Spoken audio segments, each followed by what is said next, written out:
La espada de Damocles. Conduce Pablo Veloso.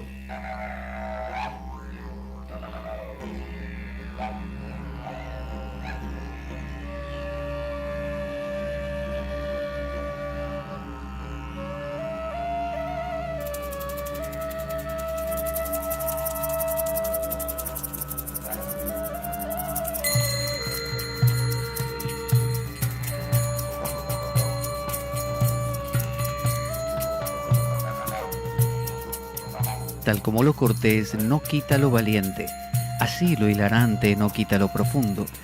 Y dado que la vida es un juego, aquí comienza La Espada de Damocles. La ficción más real que puedas concebir. La Espada de Damocles es un programa que por mera falta de objetividad cree ser diferente. Personajes mitológicos salidos de los más profundos avernos. Leyendas escabrosas y sin sentido. Curiosidades inquietantes e inútiles. Historias antiguas malversadas por nuestra incapacidad de entendimiento. Y cuentos carentes de profundo significado. También pretenderemos sin el menor éxito entender al ser humano en toda su dimensión. En suma, si quieres desperdiciar tu vida, aquí comienza La espada de Damocles, la ficción más real que puedas concebir.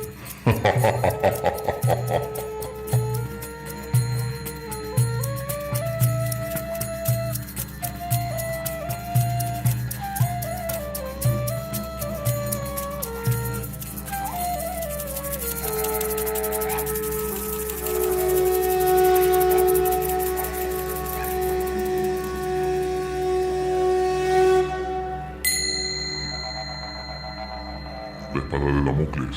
Conduce Pablo Veloso.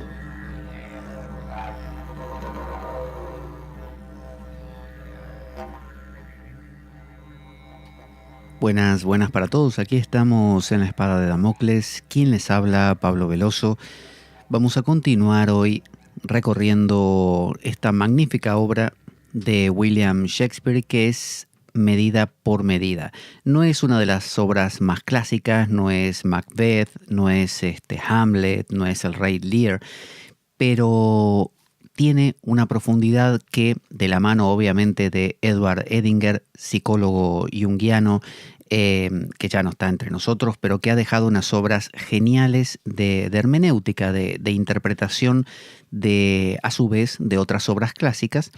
De la mano de él estamos conociendo esta obra, estoy repitiendo la palabra obra cada rato, pero bueno, es la obra de Edinger que habla sobre la obra de Shakespeare, en este caso una obra dramática de Shakespeare llamada Medida por Medida. Esta obra tiene la particularidad de abordar el tema de la relación entre el ego y el sí mismo, el ego y el self, el ego o el yo y lo trascendente, lo inconsciente. Entonces nos ayuda a entender cuál es nuestro papel, es decir, cuál es el papel del ser humano, del yo, de lo pequeño, ¿no? de este ser que a veces sentimos como insignificante frente a los embates de la vida. Entonces en esta obra vemos representada la escena con un duque que hace las veces del ser, del self, o de lo inconsciente, que justamente ya lo vimos en la ocasión anterior, por ver que su reino está desmadrado, es un caos, ¿no? Y sentir que él no debería ser aquel que ponga el orden, porque justamente se expondría mucho y al mismo tiempo él se siente como muy comprometido con ese reino, como que el reino es él. Entonces necesita de una figura externa. Podríamos decir un chivo expiatorio. Bueno, esa figura es el Job que Yahvé elige en el libro de Job, es Israel como pueblo elegido, es Jesús como aquel que iba a ser el portador del Cristo y a la vez sacrificado, es Frodo, es todo aquel, Parsifal, todo aquel que es el que va a llevar adelante una tarea en nombre de algo más grande, ¿no? Y con mucho margen de error, acuérdese. Así que ahí nos habíamos quedado, habíamos visto por qué cuáles eran las cualidades que tenía este Angelo, que es el que cumple las veces del ego, del yo, es aquel que va a ser designado por el duque, un duque que no se va a ir, que se va a quedar ahí disfrazado de fraile para espiar todo lo que hace Angelo y cómo va todo, y poder también manejar un poquito los hilos desde atrás, que es lo que hace lo inconsciente. Lo último que habíamos leído de acá de la obra de Shakespeare decía: le hemos prestado, decía el duque, nuestro poder de terror, le hemos investido de nuestra clemencia y hemos dado, en fin, a su delegación todos los órganos de nuestra autoridad. ¿Qué pensáis de ello? Hasta ahí había quedado el diálogo que estaba teniendo el duque con un personaje llamado Escalo, ¿no? Escalo es calificado aquí en la obra como un anciano señor adjunto de Angelo en la delegación. Así que ahora vamos aquí al libro de Edinger, que se llama The Psyche on Stage. Estoy usando estas dos bibliografías. Estoy usando por un lado las obras completas de Shakespeare y por otro lado este libro The Psyche on Stage, La Psique en el escenario, que es uno de los libros de Edinger, que en este caso comenta, tal como estamos haciendo, por un lado Medida por Medida de Shakespeare, por otro lado Romeo y Julieta de Shakespeare, y por otro lado, ya no de Shakespeare, sino de Sófocles, Edipo Rey. Entonces, dice Edinger, este pasaje anuncia la elección de Angelo. Nos muestra lo que acabamos de leer, que está siendo elegido una persona a la cual se la embiste o se le otorga, o se la inviste, creo que se dice así, se le otorga todo el poder que necesita para cumplir una función. Tal como el ego tiene poderes, tiene habilidades, tiene esa sensación de ser una especie de rey en pequeñito, ¿no? Que esa es la idea del ego, ¿no? Hay un chiste que leí hace tiempo sobre los argentinos que dice, ya claro que soy argentino, o sea, para que nadie me diga que estoy en contra de los argentinos, dicen que el ego es aquel argentinito que todos llevamos dentro. Bueno, ese era el chiste. Y entonces dice, este pasaje anuncia la elección de Angelo, análogo a la elección de Israel y la elección de Dios por Cristo. Por ejemplo, vamos a buscarlo ahora en la Biblia. Mire cómo lo hago trabajar, lo hago buscar distintos libros. En el libro del Éxodo, lo voy a buscar aquí, en el libro de Éxodo, uno de los libros del Antiguo Testamento, el segundo libro, capítulo 9, verso 16, dice... Dice, porque a la verdad yo te he puesto para declarar en ti mi potencia y que mi nombre sea contado en toda la tierra. Eso le está diciendo a Israel, le está diciendo a Israel como pueblo. Yo te estoy eligiendo para que declares, para que se declare en ti mi potencia y que mi nombre sea contado en toda la tierra. Es decir, como un agente.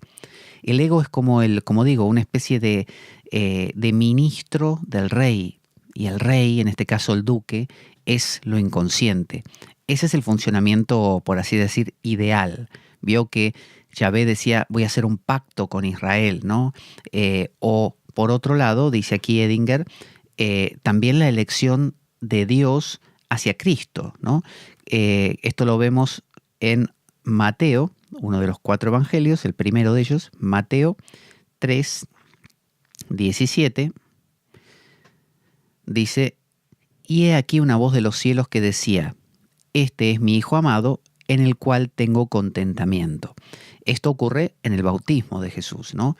Cuando Dios dice, te estoy eligiendo, Jesús, fulanito de tal, carpintero, te estoy eligiendo para que seas el que lleve adelante una tarea que yo te voy a pedir y con la cual vas a sufrir un montón. O sea, convertirse en Angelo, convertirse en el elegido, en el Neo de Matrix, no es divertido. No es divertido. Es más divertido ser uno más del montón y que no pase nada. Pero cuando te eligen, cuando empieza esa tarea de afinar bien, poner orden, generar armonía, bueno, es una especie de tira y afloje complejo que lleva mucho tiempo trabajar y muchas caídas y vuelta a ponerse en pie. El duque entonces se dirige ahora a Angelo. Ahora es lo inconsciente hablándole a lo consciente, al ego. Y aclara Edinger, mientras que Shakespeare no tenía el lenguaje psicológico o la terminología que tenemos nosotros, dice, él describe lo que él entiende como el self o el ser con una claridad completa, dice, meridiana. Y esto lo hace en un fragmento de esta obra que es ya le digo, el acto 1, escena 1, líneas del 27 al 35. Y esto lo tengo aquí. El duque entonces le habla a Angelo y fíjese lo que le dice. Hay en tu vida una especie de distintivo que revela plenamente tu historia a los ojos de un observador. No te perteneces tanto a ti mismo, ni tus cualidades son tan de tu propiedad, que te sea permitido gastar exclusivamente tu vida para tus virtudes y tus virtudes para tu vida. Le está diciendo, no existís para vos. Sos la punta del iceberg, pero la punta del iceberg no existe para sí misma, existe para la totalidad del iceberg. El cielo hace de nosotros lo que nosotros hacemos de las antorchas, que no las encendemos para ellas mismas, pues si nuestras virtudes no irradian fuera de nosotros, es absolutamente como si no las tuviéramos. Le está hablando de que uno no debe morir en sí mismo, uno no debe tener como horizonte lejano la punta de su nariz, es decir, uno está hecho para más. Es esa idea de Heidegger, este filósofo alemán, que hablaba del ser auténtico. Ser auténtico es, justamente él lo explicaba, no hacer lo que la gente hace. Es decir, no tener necesidades innecesarias, no ser la masa. Si sos la masa, no existís como ser humano con identidad y no funcionás para una teleología, para un propósito, un telos más grande. Entonces, la idea de incluirte en algo más grande, a lo cual, entre comillas, uno puede servir como la mano sirve al resto del cuerpo, es lo que está proponiendo aquí el duque, y continúa, dice, las mentes no reciben hermosos dones sino para bellos fines, y la naturaleza no presta nunca la más pequeña parcela de su existencia sin reservarse la económica diosa los privilegios de un acreedor y sin fijar la tasa del interés y el grado de gratitud que les son debidos. Pero hago este discurso, dice el duque, ante un hombre que podría ocupar mi sitio. Y eso va a continuar ahora. Es decir, hasta ahí lo que le dijo es, no existe, no es sana, no es armoniosa la actitud de vivir para vos. O sea, podés vivir para vos. Hay mucha gente que vive para sí mismo, pero no vas a ser feliz. Porque en el fondo vas a sentir que la vida te está arrastrando para donde no querés. Vas a querer ir a la derecha y tu iceberg va a ir hacia la izquierda. Como mucho te podés convencer de que en realidad quisiste ir a la izquierda y no a la derecha, pero en el fondo con tu almohada, cuando te vayas a dormir, vas a saber que te estás engañando. Por lo tanto, es una vida inauténtica, una vida de masa, una vida de no reconocer quién uno verdaderamente es. Entonces, aquí le está planteando eso el duque. Dice, la frase, acá la tenemos en el 22, la frase, hay un tipo de carácter, ¿no? de característica en tu vida, vio que así empezaba, hay en tu vida una especie de distintivo que revela plenamente tu historia a los ojos de un observador. Es lo mismo que le dijo Morfeo a Neo. Hay algo en ti, ¿no? Hay algo especial. ¿Se acuerda eso de que eres el elegido, ¿no? Hay algo que veo que puedes despertar. Entonces, y recuerde que ese algo no tiene que ver con ser un premio Nobel, justamente, al revés. A veces tiene que ver con ser el más tonto de todos. Dice Edinger, esta frase de tienes algo, una característica especial en tu vida, se refiere a una cifra o signo para una secreta correspondencia. Para una secreta correspondencia.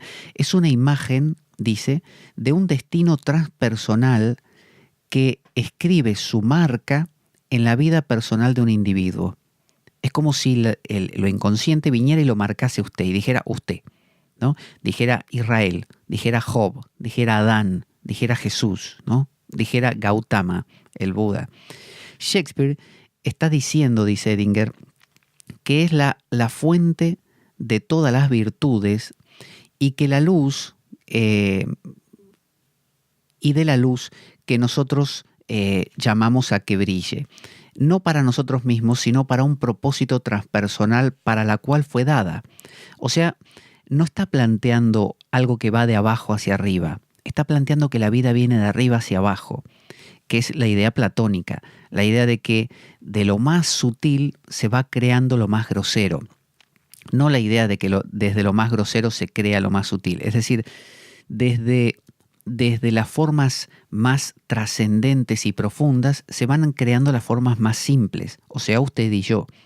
Y usted y yo servimos entonces porque provenimos de, somos una extensión de una orgánica, una expansión, como el hígado es una expansión de esa célula original, y ese hígado estaba contenido en esa célula original en el útero materno. Y ese hígado, supóngase que el hígado dice, mira, ¿sabes qué? Yo con este asunto del tema de las grasas y todo no voy. Yo no quiero digerir más grasas. Se acabó, basta de bilis, basta de todo esto. Yo ahora voy a latir, quiero ser un corazón. Me gusta ser un corazón. ¿Qué tal? Corazón. Grande pero corazón. Qué corazón que tengo, ¿eh? Imagínense que su hígado empieza a querer tener vida independiente y funcionar para sí mismo, latir. Bueno, el organismo entero se va a resentir, la armonía se va a perder, el Tao se va a perder. Entonces lo que está diciendo acá Edinger es que Shakespeare en su escrito reconoce la necesidad de funcionar, que Angelo funcione para los fines del duque, ¿no? Es como una especie de vocare, ¿no? La vocación que te llaman, ¿no? El llamado a la metanoia, a la transformación de tu mente, de tu nous. Dice G. Wilson Knight, un escritor, dice, ve este pasaje como una referencia a Mateo, ¿no? al Evangelio de Mateo. Y vamos a buscar qué nos dice en el Evangelio de Mateo, ya le digo cuál es la cita, Mateo 5, del 14 al 15. Vamos a buscar Mateo 5, del 14 al 15. Vosotros sois la luz del mundo. Una ciudad asentada sobre un monte no se puede esconder. Ni se enciende el candil y se pone debajo de un almud, sino en el candelero, y alumbra a todos los que están en la casa. Es decir, ¿uno para qué fue creado? O, si no le gusta la palabra creado porque suena que un creador te creó como un orfebre o un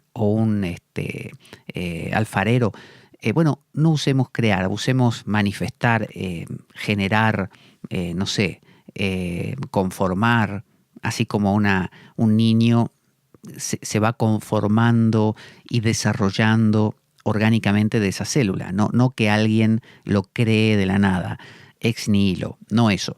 Pero una vez ese niño aparece en el mundo, se desarrolla, imagínense que ese niño decide hacer una vida que va en contra del propósito de la vida. El propósito de la vida es existir.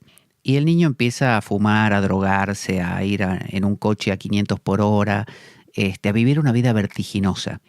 Diríamos que no está, diría Heidegger, viviendo una vida auténtica. Está viviendo una vida que contradice su propia fuente. Es como escupir para arriba. Tarde o temprano te cae a vos. Entonces esto es lo mismo, es querer ir en contra de la naturaleza de las cosas. ¿Cuál es tu telos? ¿Cuál es tu propósito? Vosotros sois la luz del mundo. O sea, sois la antorcha en la mano del viajero, ¿no? Ese viajero, ese explorador lleva una antorcha. ¿Cuál es el fin de la antorcha? Alumbrar. Imagínense que la antorcha dice, no, mira, ¿sabes qué? Me voy a apagar, no tengo ganas de alumbrar. No cumple su propósito. Y toda la armonía se rompe. Entonces, estos dos versos de Mateo dice, vosotros sois la luz del mundo, una ciudad asentada sobre un monte no se puede esconder, ni se enciende el candil y se pone debajo de un almud. O sea, ¿qué sentido tiene una antorcha apagada? ¿Qué sentido tiene, no sé, una voz que no habla? ¿Qué sentido tiene un corazón que no ama? ¿No? ¿Qué sentido tiene una mente que no piensa? Son cosas que su propio telos, su propio propósito, lo vemos en lo que son. La mente está hecha para pensar, un corazón para latir, unas piernas para caminar. Entonces, traicionar eso sería como generar una inarmonía, dirían los chinos, ir en contra del Tao, ir en contra del Tao. Y uno diría, bueno, ¿y quién marca qué es lo correcto y lo incorrecto? Y bueno, si vos tenés un tronco de madera que tiene vetas y querés cortar leña y se te ocurre cortar en contra de las vetas, lo vas a cortar, pero te va a costar 100 veces más. Con lo cual uno se haría la pregunta, ¿vale la pena? ¿No vale la pena ir a favor de la veta y cortaste la leña fácilmente? Esto tiene que ver un poco con eso. Si sos un corazón y no querés latir, y bueno, el organismo muere. Pero no era la idea que el organismo viviera, digo. Entonces dice el duque, entonces procede a, la palabra que utiliza aquí en inglés es, sería como diputizar, ¿no? O sea, convertir en diputado, ¿no? En una extensión a Angelo con el poder del duque, obviamente. Entonces, aquí lo tenemos, dice también todavía vamos que le cito dónde, en el acto 1, escena 1, las líneas 42 a 43. Dice, pero hago este discurso, dice el duque, ante un hombre que podría ocupar mi sitio. Toma pues, Angelo, le entrega su nombramiento en ese momento, durante nuestra ausencia, o sea, habla en plural porque es el duque, sé plenamente nos, o sea, el duque mismo. Tus labios y tu corazón son en Viena los dueños del castigo y de la clemencia. El viejo Escalo, aunque el primer llamado será tu segundo, toma tu nombramiento. Escalo, acuérdese, era uno de los que estaban a favor o formaban parte del grupo de Angelo. Un servidor del ego, es como decir su mente, ¿no? O su memoria, ¿no? Una habilidad que el ego tiene. Los hindúes toman en cuenta esta idea de que el ego no existe como cosa sola, sino como un antascarana, un órgano interior compuesto por mente, memoria, sentido del ego, intelecto, todo eso conforma una unidad. Por eso Angelo no va solo, tiene su gente, de la misma manera que Moisés o Jacob, Abraham, cada uno tenía sus allegados que lo ayudaban. Entonces, estamos ahí el duque le concede todas estas cualidades y le sigue diciendo el duque, ahora en el acto 1, escena 1, del 64 al 66. Dice, tengo demasiada prisa para consentir en ello. Y por otra parte, sobre esta cuestión de honor que se me debe, podéis dispensarme de todo escrúpulo. Perdón, a partir de aquí, lo había marcado a partir de aquí. Aquí comienza la cita. Vuestra autoridad tiene el mismo campo que la mía, le dice el duque. El mismo poder pleno para extender o mitigar las leyes según vuestra conciencia lo juzgue necesario.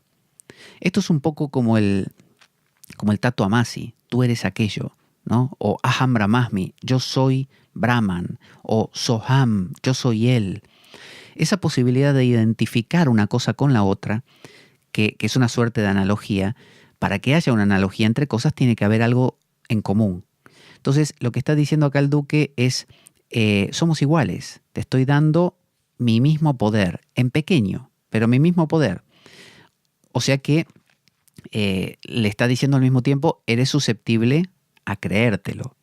Es como si yo le dijera a mi mano, tenés la capacidad de hacer y deshacer en mi nombre. Y bueno, la mano puede sentir que ahora es todo el cuerpo, pero la mano no es todo el cuerpo. Entonces, dice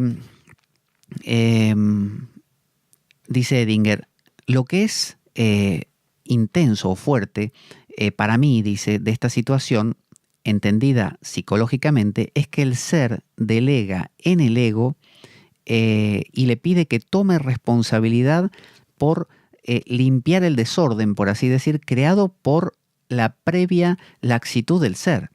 O sea, es como si Dios viene y te dice... Escúchame, Juancito, se me fue el tema de las manos. El mundo es un caos. Necesito que me lo ordenes un poco. ¿Qué te parece? Te doy unos días y vuelvo. Suerte. Es como si le hubiera dicho eso, ¿se da cuenta? Entonces, dice, y al mismo tiempo, dice Edinger, manteniéndose él mismo, el ser, sin culpa.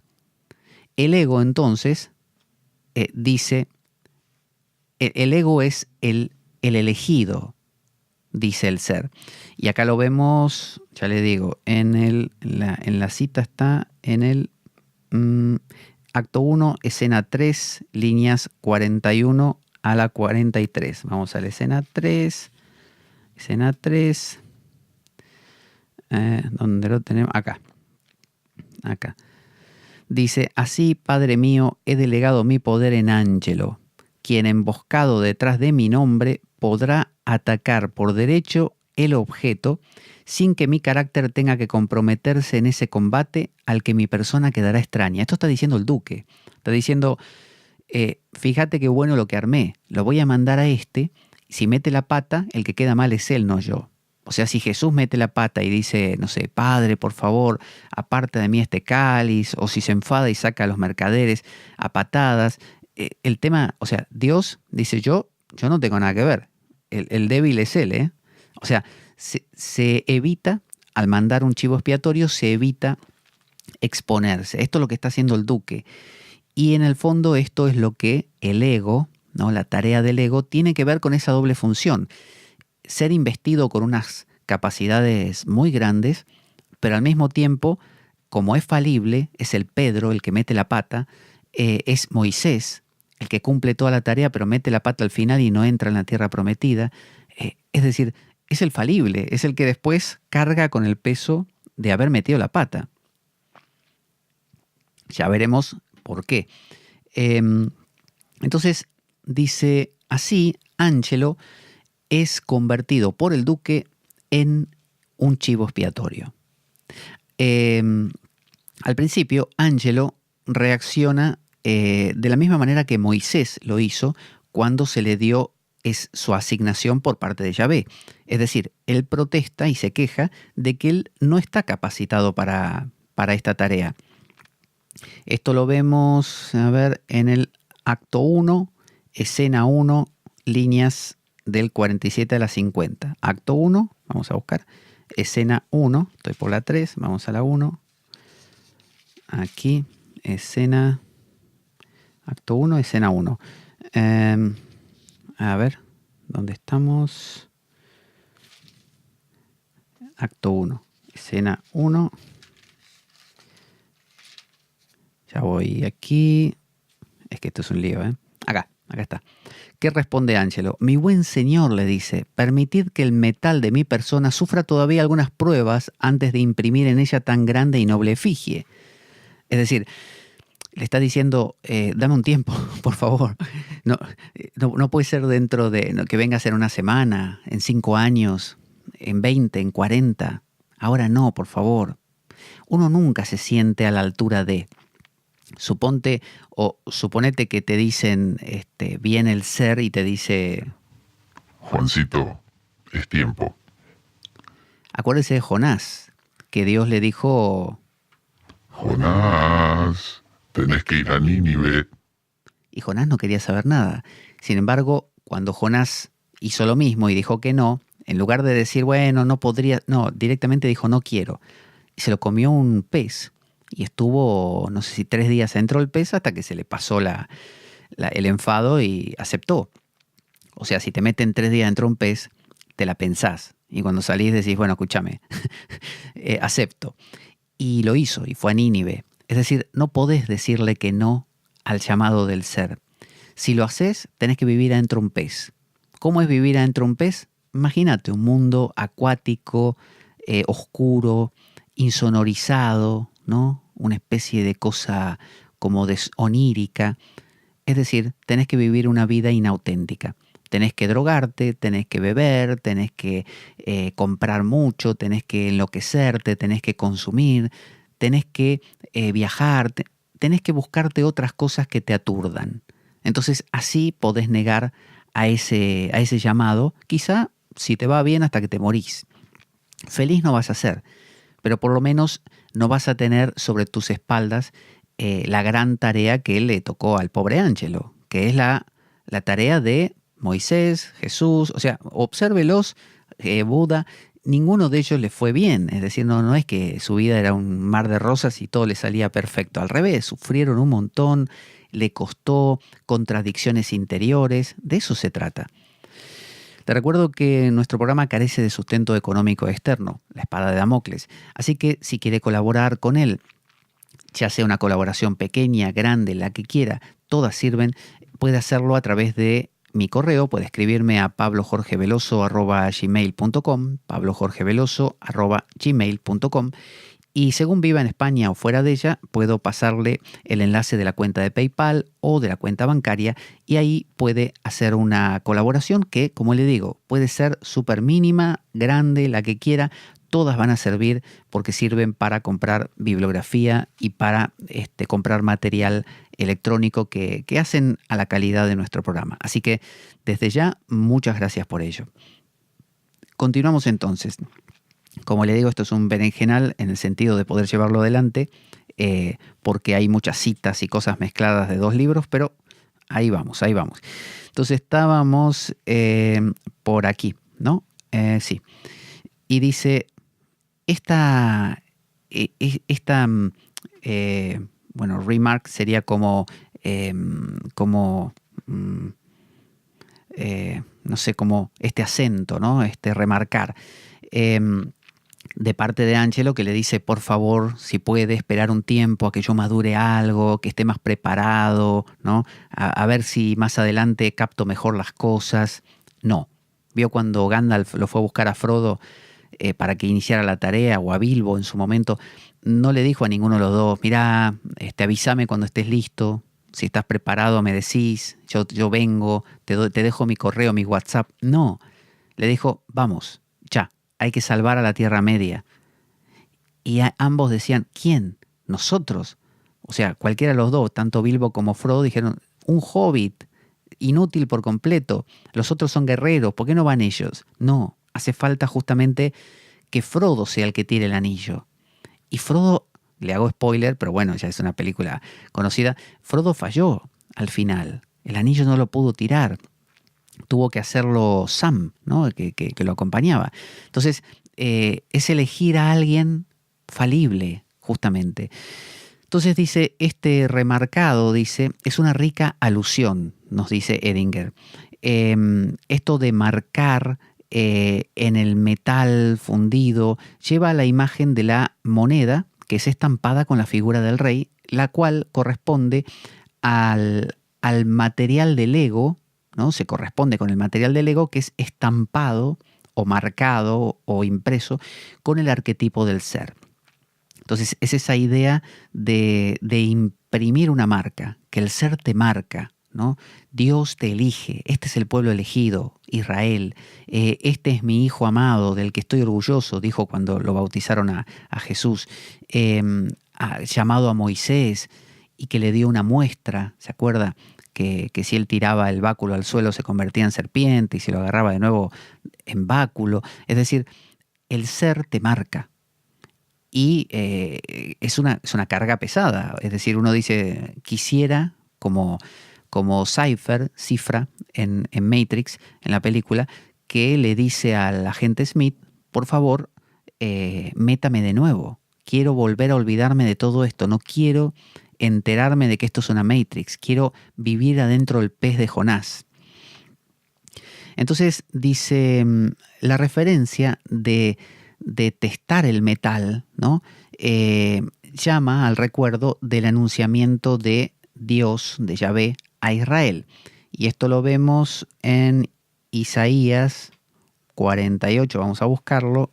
Isaías 48, 48, déjeme ver, del 10 al 12.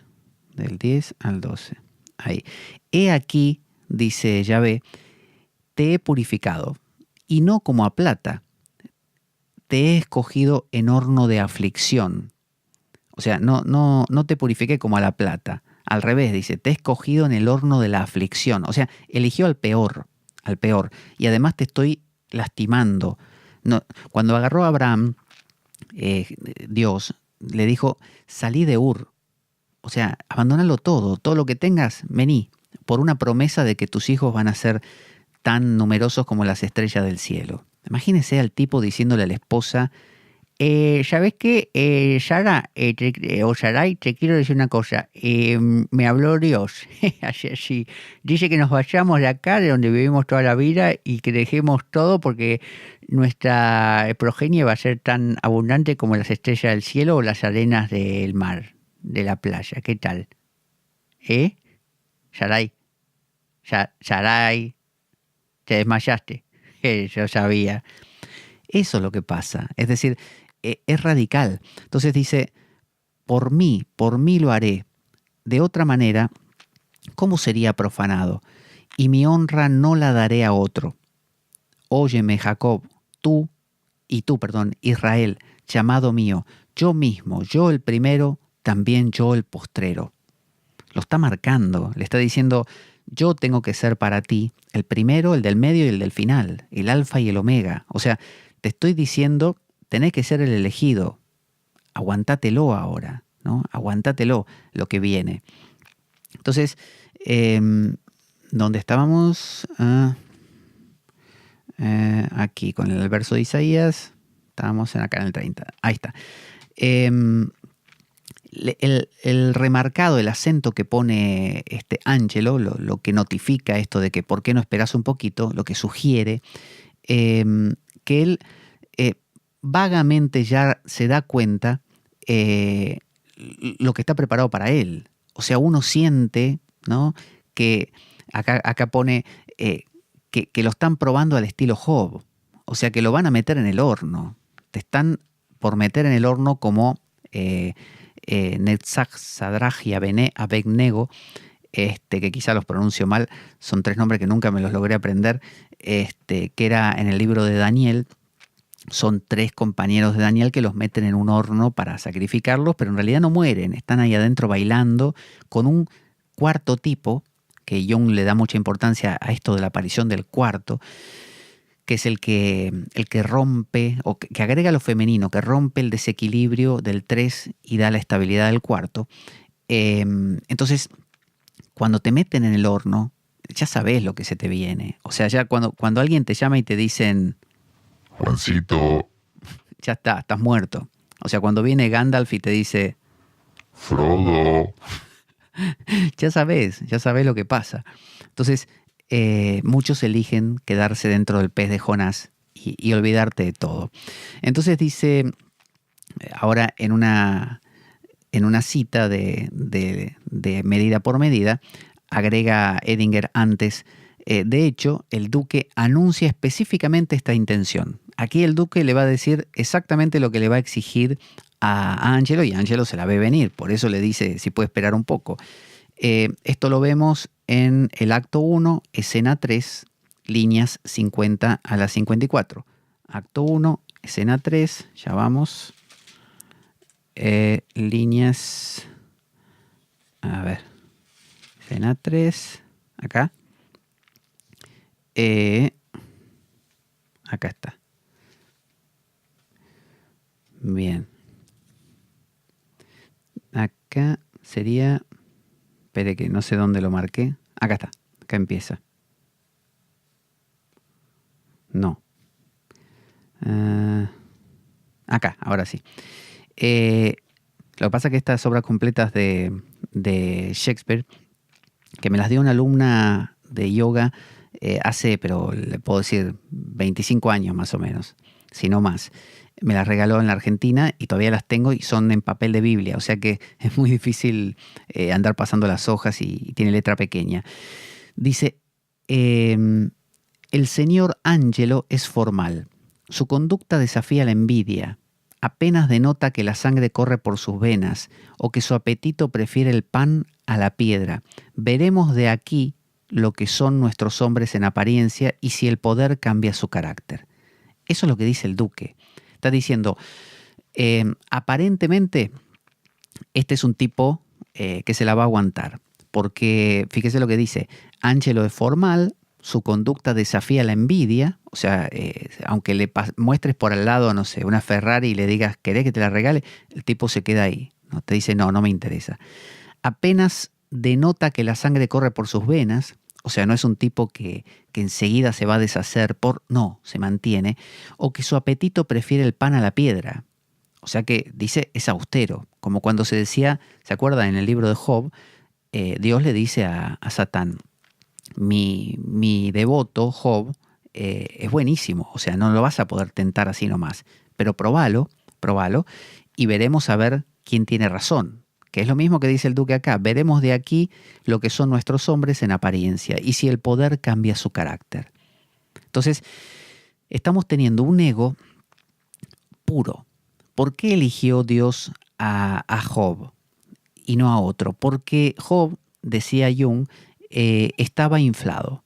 Job se sentía como Dios a su manera, porque era un justo, cumplía las cosas que tenía que cumplir, hasta despreciaba a los que no las cumplían, por lo tanto necesitaba un reajuste, necesitaba que lo bajen. Es como decir que Frodo estaba muy contento en la comarca y la pasaba demasiado bien, y que ya de tan bien que lo pasaba y tan armonioso y tanto juego, se estaba olvidando de ser, ¿no? Se estaba adormeciendo en la comodidad de la comarca. Angelo se estaba adormeciendo en la comodidad del buen comportamiento. Entonces, hace falta la confrontación con la sombra. Tenemos que enfrentar a Angelo al otro lado, al lado oscuro. Tiene que haber acá un movimiento, tiene que haber un choque, ¿no? Porque lo que queremos es que Angelo, lo que quiere Dios, es que Job, Adán, Jesús, Gautama o el que usted quiera, conforme una isla de identidad coherente, fuerte, es lo que llamaríamos el bien, ¿no? Cultivar el bien. Para eso tiene que enfrentarse al mal, separarse de lo que es malo. Y para eso tiene que realmente ser tentado. O sea, si Angelo es perfecto así como está, ya de tan perfecto que es, se olvidó que existe el mal. Por lo tanto, ya no sabemos quién es Angelo. Angelo necesita redefinirse, salir de la masa, ser uno, ser alguien, y para eso necesita confrontar al mal. Entonces el duque lo enfrenta al mal para ver que se mida, medida por medida se llama la obra, para que se mida, para que descubra quién es y para que logre conformar un centro, ahora sí, diferente del mal, ¿no? Diferente. Y al crear esa diferencia, existe. Y es necesario que Angelo exista, porque hasta ahora el inicio de las cosas mostraba que Angelo ya no existía. Era uno más, ¿no? Un tipo más, que tenía sus detalles especiales, pero uno más, comido por el entorno, un hombre masa. Necesitaba una vida auténtica. Entonces dice eso, veremos a ver qué tal, ¿eh? A ver, como dice el Martín Fierro, dice, en la cancha se ven los pingos, ¿no? En la pista de carrera se nota si un caballo es bueno o no. Vamos a verlo. Entonces dice, así como Yahvé prueba a Job, así Angelo es puesto a ser tentado justamente por su unidireccionalidad, ¿no? Siendo forzado así a llevar la autoridad del ser, el arquetipo de la totalidad. Este es el destino, es el problema del destino que subsiste detrás de lo que llamamos el problema del poder, ¿no? Tener que llevar adelante el poder te tienta, porque te enfrenta a la posibilidad de disolverte por completo en el mal. Y el mal, en el fondo, es el lado inconsciente de Dios. Satán es la posibilidad de disgregarte, no de constituirte. Y Dios, como totalidad, que incluye el mal también, lo que está buscando es un centro, es generar una isla, generar una punta de iceberg, y para eso necesita luchar contra el mal. Cualquiera de estos personajes, cualquier héroe que quiere matar al dragón, en realidad lo que está haciendo es matar al caos. Es la pelea contra el Behemoth, contra el Leviatán, contra todos los monstruos y animales con que los héroes pelean, como por ejemplo Perseo, ¿no?, que peleó contra Cetus, y demás. Es decir, pelear contra el desorden, pelear contra el caos, pelear contra el no ser, pelear contra el ser nadie y empezar a ser alguien. Para eso tenés que enfrentarte al mal y negarte a la tentación, porque el mal te propone que digas sí. Cuando vos decís sí a cualquier cosa, no existís. Cuando decís no, empezás a existir. Pero cuando decís no, surge la guerra, porque tenés que defender una posición. Entonces, lo que quiere Dios es que Job, que se había adormecido en su comodidad, Ángelo, que se había adormecido en su comodidad, de buena persona pero cómodo, usted, yo, que empezamos a condescender con y bueno, y bueno, y bueno, y desaparecemos. Ya no somos ese ente conformado. Entonces, el duque quiere que Ángelo se pruebe, se testee en el horno, como también lo hizo con Job, para que, y para eso le tiene que otorgar poder. Una de las tentaciones de Jesús fue el poder, ¿no? Volverse tan poderoso como Dios, ¿no? Todos estos reinos serán tuyos si te agachas y me reverencias, le dijo Satán. Y Jesús se negó. Es decir, el poder es muy tentador. Y sobre todo, para Frodo, fíjese, el poder del anillo constantemente lo estaba tentando. Pero gracias a esa tentación, Frodo pudo saber quién era. Cuando volvió de todo el periplo, ya no pudo vivir más en la comarca. Se fue a las tierras eternas con los elfos y con Gandalf y demás, porque ya era otro. Ya no era el cómodo de la comarca como Merry, Pippin y todos esos que simplemente estaban ahí jugando todo el día. No era masa inconsciente. Entonces, Ángelo, que bueno, tiene un nombre muy representativo, tiene que llevar adelante esta tarea. Entonces dice, a ver, aquí estamos. Dice Edinger, entramos en la segunda parte. La primera parte era el ser le delega su personalidad, su autoridad transpersonal al ego y desaparece. Esa era la primera parte. Hasta ahí vimos cómo el duque le daba a Ángelo los poderes suficientes para llevar adelante todo esto, lo metía en un problema, en un berenjenal, a ver cómo sale.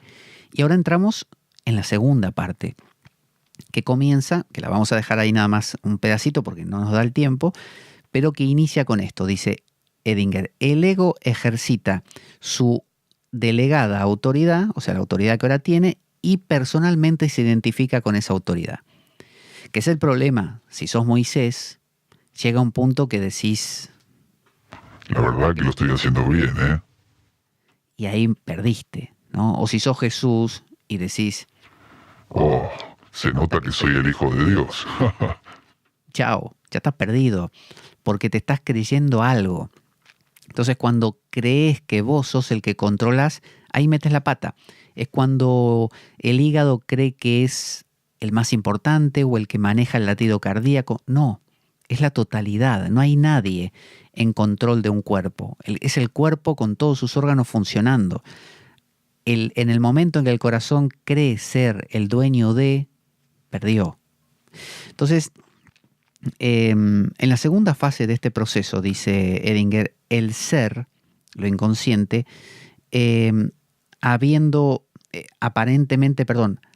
aparentemente desaparecido, dejando al ego que ejercite su delegada autoridad, ¿no es cierto? El duque se va, aparentemente, porque no se va, se queda disfrazado de fraile, es decir, Dios cuando le encarga a Moisés o le encarga a Jesús o le encarga a quien sea, se queda ahí, en el backstage, se queda ahí detrás de bambalinas mirándolo todo, ¿no? Y aparece, como dicen los latinos, el Deus ex machina, aparece cuando quiere y hace los cambios que hagan falta, como si fuera el director de escena. Dice, sin embargo, dice Edinger, el ojo oculto del ser continúa operando. El duque, disfrazado de fraile, se mantiene mirando todas las acciones del pobre Angelo. El problema básico en el reino es la falta de balance, de equilibrio entre los opuestos. Los opuestos más intensamente constelados son la libertad y la disciplina, el amor y la ley, la naturaleza y el espíritu, ¿no? Esto es lo que nos cuenta el duque que pasaba en el reino. Hay una especie de constelación de opuestos: libertad, disciplina versus disciplina, amor versus ley, naturaleza versus espíritu. Entonces se nos cuenta, dice, aquí en el, ya le digo, 32 es acto 1, escena 3, línea 29. Escena 3 es esta. Se nos cuenta que... ¿qué se nos cuenta? Aquí estamos. La licencia, o sea, la licenciosidad, el libertinaje, tira de las narices a la justicia. El niño azota a la nodriza y el decoro va de capa caída, ¿no? Como esa especie de contradicción paradójica que en lugar de mantenerse las cosas como deben, están todas trastocadas, ¿no? Especialmente dice Edinger, en su licencia erótica, que ha florecido en Viena, como es indicado, dice aquí, por la prominencia de la imaginería de compromisos en esta obra. Es decir, de esta idea de que tengo una prometida y faltaron a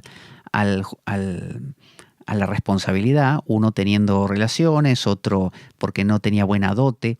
Entonces, cuando Lucio le pide a Claudio, Claudio responde. Cuando Lucio, bueno, esa parte no entendí bien cómo estaba conformada. Leemos este fragmento y ya aquí vamos cerrando por hoy. Tenemos dice, en la misma escena, acto 1, escena 3, línea 29, y luego vendrá acto 1, escena 2, líneas 116, 122. Vamos con ello. A ver, déjeme que lo busco. Tenemos aquí, línea... ¿Dónde está esto? A ver. Bueno, mientras tanto le dejo que reflexione sobre lo que hablamos. Aquí está. ¿Qué le dice Lucio a Claudio? Dice, hola Claudio, ¿de dónde proviene esta violencia? Claudio le responde, de la excesiva libertad, Lucio mío, de la excesiva libertad. Así como la indigestión es la madre de un ayuno excesivamente largo, así también cada una de nuestras libertades se cambia en violencia por una repetición inmoderada. Como las ratas que tragan vorazmente su propio veneno, nuestras inclinaciones corren detrás de un mal del que están sedientas y cuando bebemos, morimos.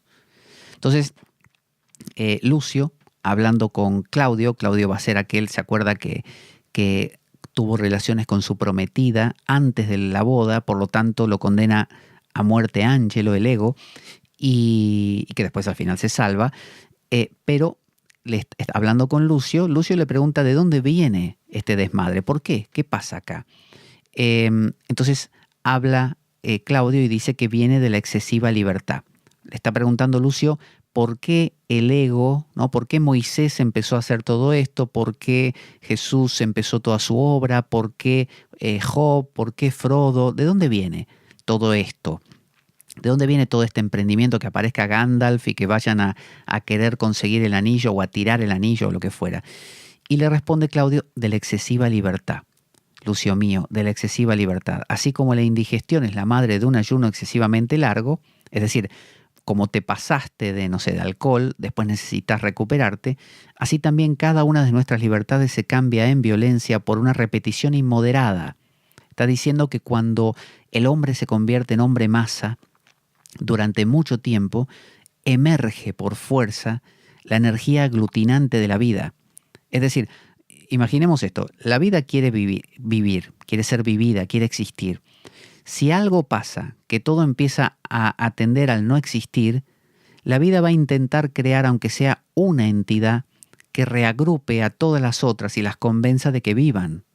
Entonces, cada tanto aparece como vimos también en la película Matrix, aparece un elegido que tiene la función de subsanar una anomalía que tiene la propia Matrix, que es autodestructiva. Esa anomalía es el agente Smith.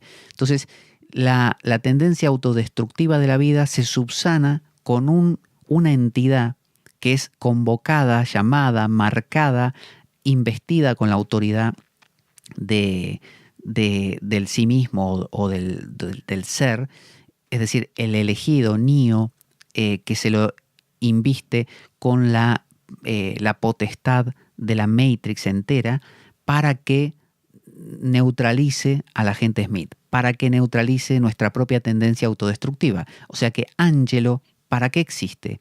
Con su violencia, ¿no? Con su ímpetu, existe para subsanar un exceso que llevaría a la disgregación. Y como el duque no quiere la disgregación de su reino, es decir, la conciencia, lo inconsciente del sí mismo, la totalidad, Dios, no quiere que se disgregue todo porque la intención de la vida es vida y no muerte. Entonces, o sea, hay muerte involucrada, pero que genera más vida, pero no... imagínense que todo ser que viene al mundo se suicidase a los 3 minutos. Animales, plantas, seres vivos de cualquier tipo, humanos. La vida haría algo, mutaría, haría alguna cosa para crear una entidad, quizá entre las plantas, una entidad entre los hombres, una entidad que los convenciese de que no, de que durasen unos años más. Entonces, esto es lo que es Angelo. Y por eso Claudio dice, de la excesiva libertad, Lucio mío, de la excesiva libertad. Así como la indigestión es la madre de un ayuno excesivamente largo, así también cada una de nuestras libertades se cambia en violencia, por una repetición inmoderada. Como las ratas que tragan vorazmente su propio veneno, nuestras inclinaciones corren detrás de un mal del que están sedientas y cuando bebemos, morimos. Es mortal esto, mortal. Piense que esto supuestamente eran obras dramáticas y comedias que en el fondo eran para entretener a la gente, al público. Pero imagínese la profundidad que tiene esto, ¿no?, que estamos leyendo, es incomparable, es incomparable. No sé, a mí me parece genial. Como también lo es el Quijote de Cervantes, que ya lo abordaremos, o cualquier obra, sobre todo las clásicas, ¿no? O El Paraíso Perdido de Milton, un montón de cosas. Pero me interesa mucho que profundicemos en esta obra de Shakespeare como una manera de acercarnos a este tipo de poesía que uno la deja de lado y dice, no, esto es para gente muy metida en el tema, ¿qué voy a hacer yo leyendo Shakespeare y entendiendo algo más que unos diálogos que no sé a dónde apuntan? Bueno, estamos encontrando un sentido y cuando lo aprendemos a hacer lo podemos hacer con cualquier cosa. Les recuerdo que mi libro está disponible en Amazon para quien quiera comprarlo, tanto en papel como en digital. Se llama Sadhana, el camino interior, libro sapiencial que toca temas como los que hablamos siempre en el programa, pero en forma de párrafos numerados, muy accesibles, muy llevaderos y como puntos de partida para interesantes reflexiones. Continuaremos con Shakespeare y medida por medida, que es la obra que estamos tratando, de la mano, como siempre, de Edward Edinger, que es el que nos facilita toda esta comprensión. Vamos a nuestra cortina de despedida, nos encontramos en la siguiente ocasión. Yo soy Pablo Veloso, esto es La Espada de Damocles. Buena semana para todos, buena vida y... ¡Avanti Damocleanos!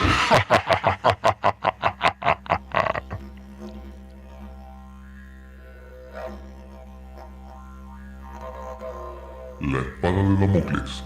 Conduce Pablo Veloso.